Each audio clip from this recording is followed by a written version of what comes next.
Hi friends, வணக்கம். பாருங்கள், நம்ம இப்போ சித்தன்னவாசல் மலையடி வாரத்தில் இருக்கோம். ஏன்னு பாருங்கள் எங்கே பார்த்தாலும் பச்சையாக இருக்கா. நாற்று விட்டுருந்தோம், அது எப்படி இருக்குதுன்னு பார்க்கலான்னு வந்தோம். இது வேறு ஒருத்தவங்களோடது.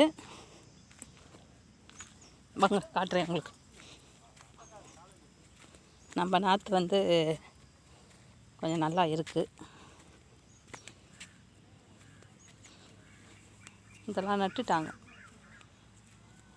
இது நம்மளது இல்லை ஃப்ரெண்ட்ஸ், இது நம்மளது இல்லை. பாருங்க, தான் நம்ம நாற்று. இது விட்டுருக்கோம், இது இன்னும் இதுவாகலை. இப்போ புதுசாக விட்டது. ஏப்பா வரப்பில் இறங்கி போகிறேன், பயமாக தான் இருக்குது. ரொம்ப குறுகலாக இருக்குல்ல இப்போல்லாம். இந்த இடம் அப்படி தான் இருக்கும், கொஞ்சம் வண்டல் மண் மாதிரி இருக்கும், அதனால் அப்படி இருக்கும். பாருங்கள் எப்படி இருக்குன்னு பாருங்கள்.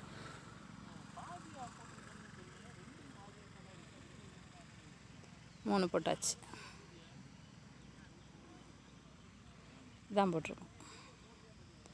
இதான் நம்ம வயலில் விட்டுருக்க நாற்று. இந்த தடவை நாங்கள் கல்சர் போட்டாச்சு. ஆரநார் போட்டோம், இட்லி அரிசி போட்டோம். இப்போ கல்சர் போட்டிருக்கோம். இது நம்மள்தான், இதுவும் நம்மள்தான். இங்கே பாருங்கள்.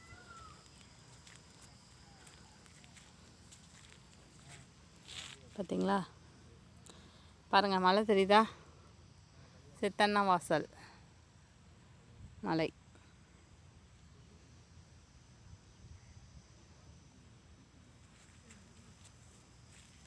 அப்புறம் இங்கே கொஞ்சம் இருக்குது,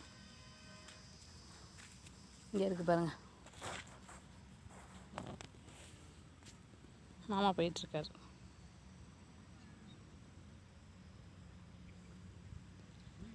மாமா நல்லா அழகாக இருக்குது. ஃபோன் பேசிகிட்ருக்கார் ஒரு நண்பர்கிட்ட. பாருங்கள் எப்படி இருக்குன்னு. இப்போ இதை தான் நம்ம பறித்து நம்ம வயலில் இப்போ சேடை ஓட்டி அடிக்க போகிறோம். நாளைக்கு ஓட்டிடுவாங்கன்னு நினைக்கிறேன். ஓட்டிட்டாங்கன்னா கரெக்டாக இருக்கும். அப்புறம் தண்ணி விட்டு பதப்படுத்தி உரம் இலை தழையெல்லாம் போட்டு மக்க வச்சு நம்ம பதப்படுத்துறதுக்கு எப்படியும் 15 நாள் ஆகும்.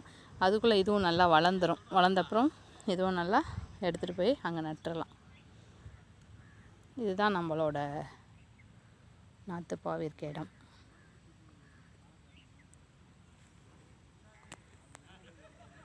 சித்தன்னவாசல் மலை கீழே தான் வயல். வெறும் பனைமரமாக இருக்கா பாருங்க. அங்கெல்லாம் அடுத்த இதில் அவங்களாம் நாற்று விட்ருக்காங்க. வரப்பு வெட்டுறாங்க. வரப்பு வெட்டி தான் நடுவாங்க. அவங்க நாற்று நல்லா வளர்ந்துருச்சு, அதனால் அவங்க நட போகிறாங்க போல். அதனால் இப்போ வரப்பு வெட்டிக்கிட்டு இருக்காங்க. நம்மளுக்கு இன்னும் 15 நாள் ஆகும். அதுக்குள்ளே நம்ம எல்லா வேலையும் கடன்னு முடிச்சுட்டு கொண்டு போய் நட்டுருவோம். எப்படி இருக்குன்னு லைக் பண்ணுங்கள், ஷேர் பண்ணுங்கள், கமெண்ட் பண்ணுங்கள், சப்ஸ்கிரைப் பண்ணுங்கள் ஃப்ரெண்ட்ஸ். உங்களுக்கு விவசாயம் பிடிச்சிருந்தா எனக்கு ஒரு லைக் பண்ணுங்கள். Bye, thank you.